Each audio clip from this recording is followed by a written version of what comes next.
Hi అండి. ఈరోజు మన ఇంట్లో జరిగే సంఘటనల ద్వారా కొన్ని టిప్స్ అనేవి మీకు చూపించబోతున్నాను. చాలా ఈజీగా ఆ టిప్స్‌ని ఎలా సాల్వ్ చేసుకోవాలనేది. బంగాళదుంపలు ఒలిచేటప్పుడు చాలా ఇబ్బంది పడుతూ ఉంటాము. కానీ ఒలిచేసరికి చాలా టైం పడుతుంది.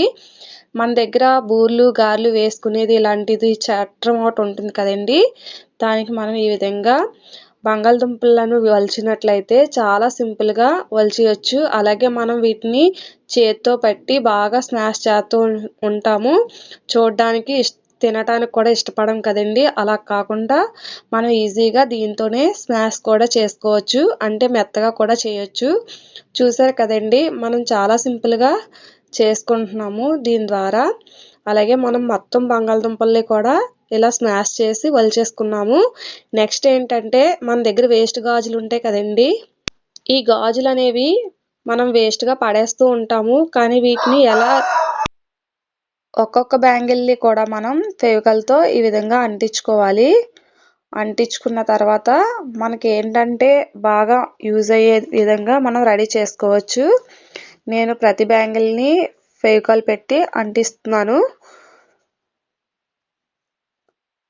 ఆడవాళ్ళనిక చాలా బ్యాంగిల్స్ అనేవి ఉంటాయి. కానీ అవి వేస్ట్‌గా పడేస్తూ ఉంటాము. కానీ వాటిని చాలా విధాలుగా యూజ్ చేసుకోవచ్చు.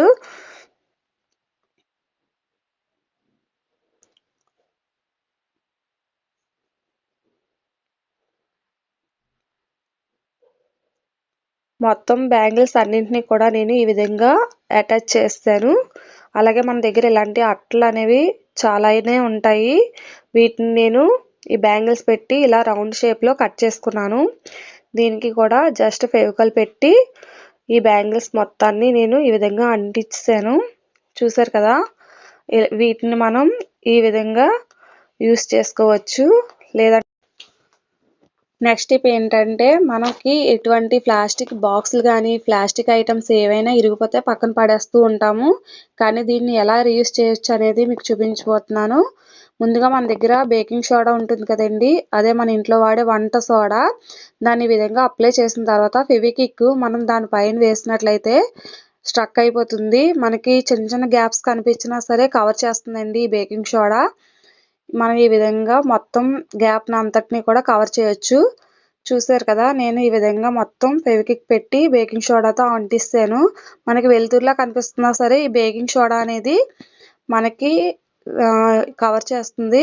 అంటే దాన్ని గట్టిగా స్ట్రక్ చేసేలా చేస్తుంది. చూసారు కదా! మనం ఏ విధంగా రీయూజ్ చేసుకుంటున్నామో.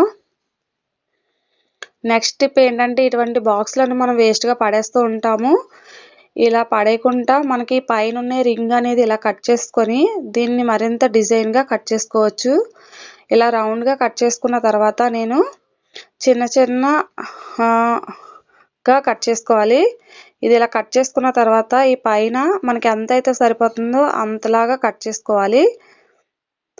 చూసారు కదా! రౌండ్ షేప్ అనేది మనకి ఎంత అవుతుందో ఆ విధంగా కట్ చేసుకొని చిన్న చిన్న స్క్వేర్‌గా కట్ చేసుకున్నట్లయితే దీన్ని మనం ఒక ఫ్లవర్ వేజ్‌లు కానీ చిన్న టెడ్డీ బేర్స్ కానీ పెట్టుకున్నట్లయితే చాలా అందంగా నీట్‌గా కనిపిస్తుంది. నేను ఈ బాక్స్ మొత్తాన్ని ఈ విధంగా చేసాను. ఇలాగ ఎడ్జ్‌లు అనేవి షార్ప్‌గా అనిపిస్తే మనం చిన్న చిన్నవి కట్ చేసుకోవచ్చు. దీనికి పైన మనం ఈ రింగ్ అనేది ఇలా అటాచ్ చేసుకోవాలి స్టాంప్లర్ తోటి. అలా స్టాంప్లర్తో అటాచ్ చేసుకున్నట్లయితే చాలా గట్టిగా స్టిఫ్‌గా ఉంటుంది. చూసారు కదండి! మనకి ఈ విధంగా ఇటువంటి ఫ్లవర్ వేజ్ అనేది రెడీ అయిపోయింది. దీంట్లో మనం ఫ్లవర్స్ పెట్టుకున్నట్లయితే చాలా అందంగా ఉంటుంది. మనం గ్యారంటీ వస్తువులు కొన్నప్పుడు ఒక్కొక్కటి ఏంటంటే ఈ విధంగా కలర్ అనేది పోతుంది. మనకి చెమట పట్టినప్పుడైనా సరే ఆ కలర్ అనేది పోతుంది కదండి! అలాంటప్పుడు మన ఇంట్లో గోల్డ్ కలర్ నెయిల్ పాలిష్ ఉంటుంది కదా! ఆ నెయిల్ పాలిష్‌ని నేను ఈ విధంగా అప్లై చేసి రీయూజ్ చేశాను. చూసారు కదా! ఈ విధంగా మొత్తం ఒకసారి ఇలా అప్లై చేసుకోవాలి. తర్వాత ఒకసారి ఆరిన తర్వాత మళ్ళీ మనం ఒకసారి అప్లై చేసినట్లయితే సేమ్ ఇదే కలర్‌లో నెయిల్ పాలిష్ తీసుకొని ఈ విధంగా చేసుకున్నట్లయితే మనం మళ్ళీ ఈ నెక్లెస్ అనేది రీయూజ్ చేసుకోవచ్చు. చైన్స్‌కైనా మనం ఈ విధంగానే ట్రై చేసినట్లయితే చాలా బాగుంటుందండి. వీడియో నచ్చితే లైక్ చేసి సబ్స్క్రైబ్ చేయండి ఫ్రెండ్స్.